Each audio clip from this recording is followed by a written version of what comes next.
Let's go ahead and mock the first 8 picks of this year's NFL draft before we get to number 9 with the Chicago Bears. So what is going on, y'all? Fox Sports all back at it with another video talking, of course, some NFL here to talk about the Chicago Bears. So if you're a Bears fan, please do hit that big subscribe button down below. Please make sure you're following me on all my social media platforms, guys. As always, hit the bell icon so you're notified every time I drop a new video. So here we go. The draft is literally right around the corner, folks. I can't wait. And I'm not exaggerating when I tell you that this might be the most important draft in Bears history.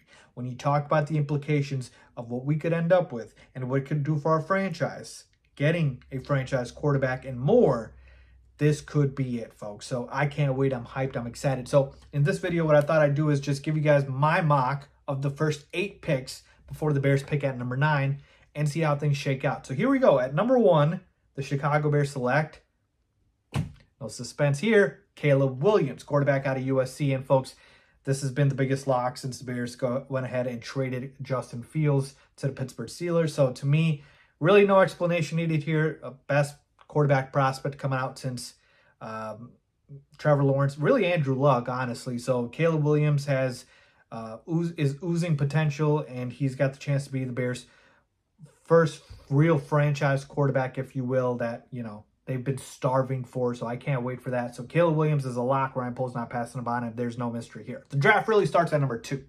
At number 2, we have the Commanders. And to me, it's really between Jaden Daniels or Drake May. Who are they going to take between these two quarterbacks? They're going to take a quarterback. They traded away Sam Howell. So we know it's going to be one of these two guys. And with their new OC coming in, Cliff Kingsbury, I feel like they're going to lean towards Jaden Daniels. Now, that's not what I would do. I like Drake May more. I think he's more polished prospect. I think he's got a higher floor, although people would argue Jaden Daniels has a higher ceiling.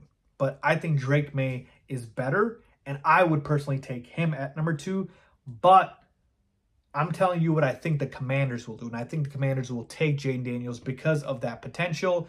And so I'm going to go ahead and mock Jaden Daniels to the Commanders at number 2. All right. At number 3, we got the New England Patriots, and I have them taking Drake May, quarterback out of North Carolina. This to me is just such a New England Patriots type of pick in terms of the quarterback here. I think he can just sit in the pocket and deliver balls. Like, that Drake May is the type of guy, even though Belichick is not there, I feel like he would be a good fit in that system. So to me, Drake May, they need a quarterback, and he's going to be the best one on the board. Put him at number 3 to the Patriots. All right. Number 4, we got the Cardinals here. I think they go ahead and take the best non-quarterback prospect in this draft, which is obviously Marvin Harrison Jr. And honestly, he's the best prospect, period, not even just non-quarterback. Best prospect, period, probably Marvin Harrison Jr. So they go ahead and take him. They need a receiver, and him and Kyler, that's going to be fun to watch. So number 4, Marvin Harrison Jr. going to the Cardinals. At number 5, I'm mocking my first trade of this year's draft. The pick is owned by the Chargers, but I think the Vikings go ahead and trade up with the Chargers for the number 5 pick, and they go ahead and take quarterback J.J. McCarthy. All right, the Vikings need a quarterback. They know that, with Kirk Cousins gone, they need to find a replacement. And I think they go ahead and swing for a rookie quarterback. They have to trade up, or else they're not going to end up with one unless it's one of these projects. So I think they go ahead and take J.J. McCarthy, who I don't think is very good. I don't think he should be a top 10 pick. But again, I'm telling you what I think will happen, not what I want to happen. So J.J. McCarthy at number 5 to the Minnesota Vikings in a trade via the LA Chargers. All right, at number 6, we got the Giants here, and I have them taking Malik Nabers. Malik Nabers, to me, best receiver outside of Marvin Harrison Jr. It's really with him and maybe Rome Odunze 1A, 1B. And the Giants have needed a number 1 receiver for a very long time. So he is going to fill that void beautifully for them. He's going to be a stud. Malik Nabers to the Giants at 6. All right, number 7, first offensive lineman off on the board, taken now with the Titans, Joe Alt. And so the Titans addressed receiver in free agency. They went ahead and got Calvin Ridley. They have DeAndre Hopkins. I don't see them taking a receiver here. They need to shore up that offensive line, which I think they will do here now that they have a rookie quarterback in Will Levis. So it's going to be Joe Alt, and he is the best offensive lineman in this draft class, period. So he's going ahead and going to the Titans at number 7.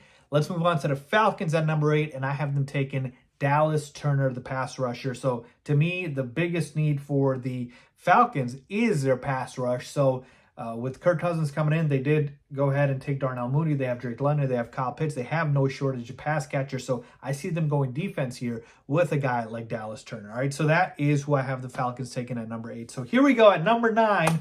The Chicago Bears have their choice between Rome Odunze, Jared Verse.